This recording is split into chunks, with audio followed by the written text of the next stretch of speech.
I think people are afraid to shit on things like this. Well, here's the thing about it. I absolutely love Shudder. I'm appreciated for it, but there is a lot of independent films on that station that is agenda driven, including, I think there's a whole category of gay horror.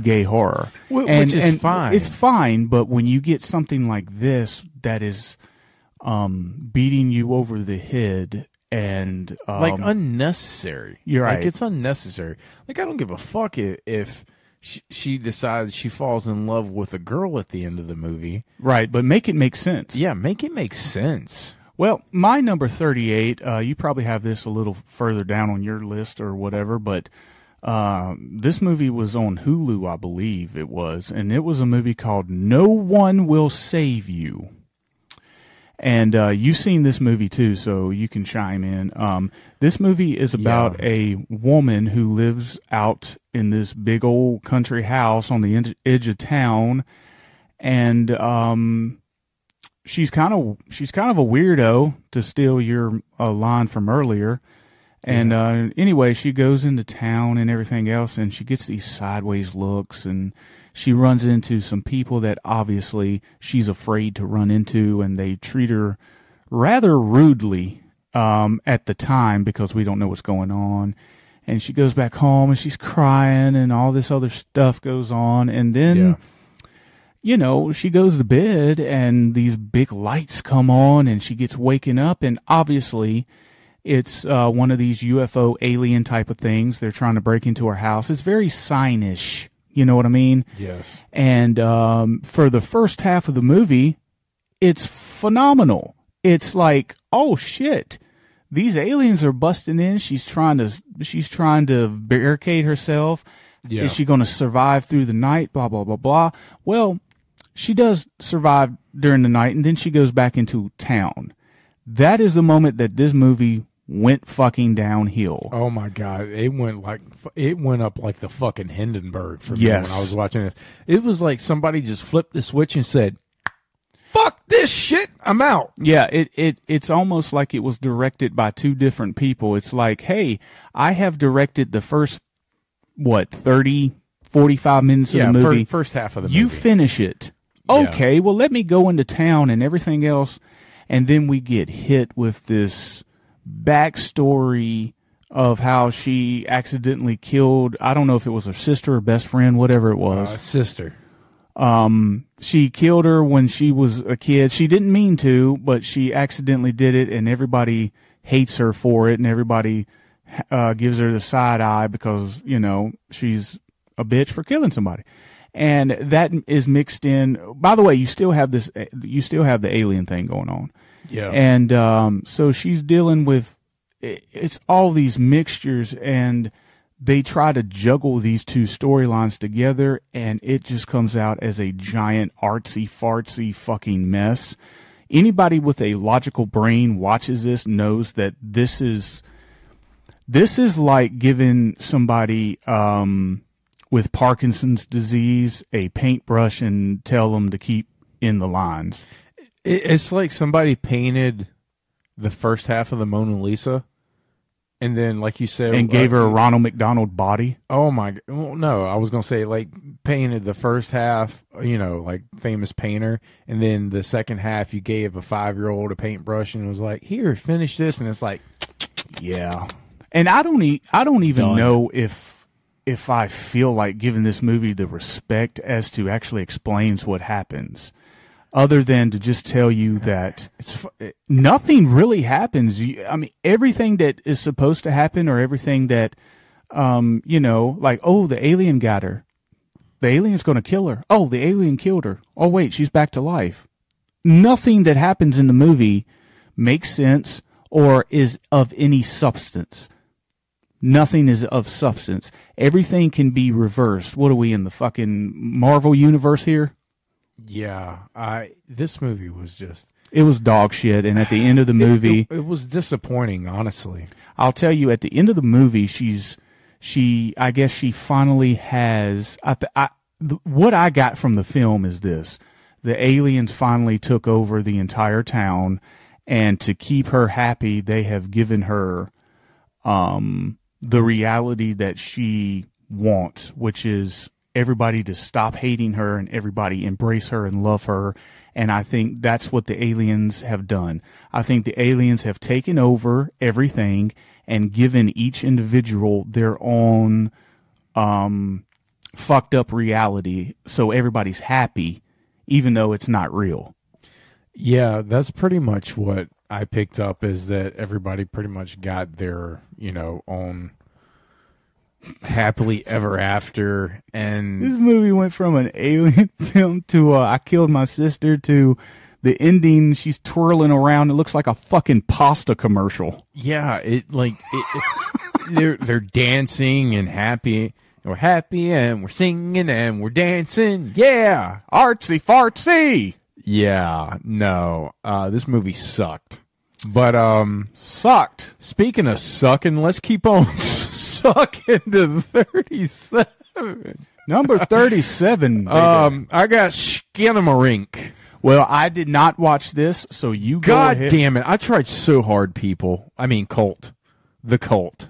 And you know what? To get him to watch this goddamn movie. Here's the thing. My 37 on my list is a movie that you didn't watch. So this is going to be, I'm hearing your review for a movie I haven't seen. You're going to hear another movie from a review from a movie I didn't see. So mine's probably going to be more of a hotter take, because a lot of people praise this fucking movie. Well, you go ahead and you describe what you saw. God, I wish I didn't see it. It's like fucking a foot fetish pedo video.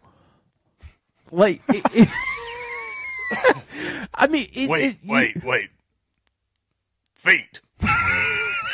Feet. Like, oh my God. I'm sorry. Sorry, not sorry. You know what, actually? Skinamarink fucking sucks. Like, it fucking sucks.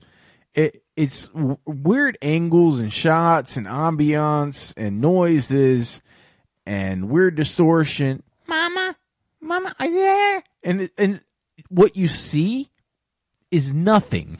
Right. And it's supposed to be like creepy, and like you just like the shots. Like I'm assuming that it's not like you see nothing in a creepy Blair Witch way. No.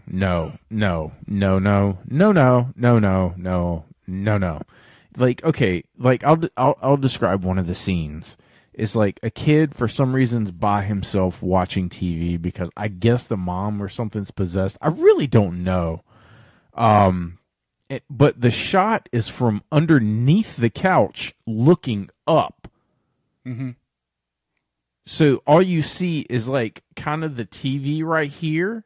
So it's underneath the couch. So you just see feet dangling and the TV right here. Mm-hmm. And it's really weird shots like that. Like kind of like, you know, when the video's flashing in The Ring, mm-hmm. and it's got like really weird angles and shots and shit like that. Right. It tries to be very artsy fartsy, creepy, and it falls flat. Now, to tip my hat a little bit, the noises were pretty solid. Like the sound effects, like if you listen to this, just listen to the movie, it's creepier than watching it. Got you. It's really weird. I didn't enjoy it. I had to rewatch this movie 3 times because I fell asleep. Not because I was tired, because it bored me to goddamn death. I'm sorry, it's that fucking boring. It's not a good movie. It's a lot of weird fucking shots with weird noises, and I'm sure somebody out there is going to listen to this and be like, you just don't understand. You just don't get it. You're not ready for something new. You're not ready. You know, if it's not some, jerk off in a mask, you shit on it. Kind of, sort of, but regardless, it fucking sucks. It's at the bottom. Skinamarinky dinky, don't. Yeah. Thank you. Skinamarinka dinka doo doo. Yeah, it's a fucking skin-a-rink in my goddamn pants. Yeah. Well, my number 37 is a movie I don't think that you watched this year, and it's a movie called Black Mold. I did not get around to watching Black Mold. Well, Black Mold. Black Mold. Black Molder. Yeah, Black Mold. M-O-L-D. It was on Tubi, and it's not as bad as the previous movies I mentioned, but I'll describe the plot to you. So these two people who are obviously from the city drive out to these kind of crazy abandoned locations, and they're photographers, and they put them together in kind of like a what do you call it, exhibit. You know, those people that take pictures of rural areas and then bring them to the city and open up a museum, and they're like, you know, they've never seen anything like that before in country life or whatever. Yeah. Anyway, there's another girl in it, and all she does is drive them there, drop them off. She goes off somewhere and gets a fucking Happy Meal or whatever, and comes back and picks them up. Yeah.